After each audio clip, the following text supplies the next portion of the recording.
Underground ही कामण पासून ते नायगाव पर्यंत करण्यात यावी। जिल्हाधिकाऱ्यांना पत्र देऊ तर आम्ही संबंधित अधिकाऱ्यांसाठी बैठकीसाठी तुम्ही बैठक बोलवा।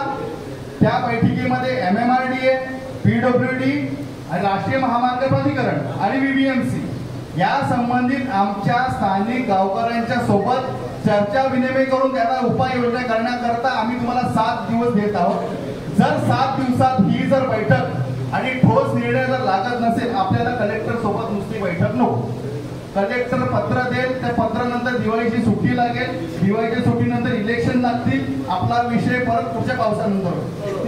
म्हणून आपल्याला 7 दिवसाआत जर बैठक देत नसतील तर आपण कलेक्टर कार्यालयासमोरच घेराव टाकून आपण तंबू ठोकून आपलं पूर्वपट्टीतले नागरिक म्हणून आपण ठिय्या आंदोलन करावं अशी आपण ह्या सभेत ठराव घेऊन अनुमती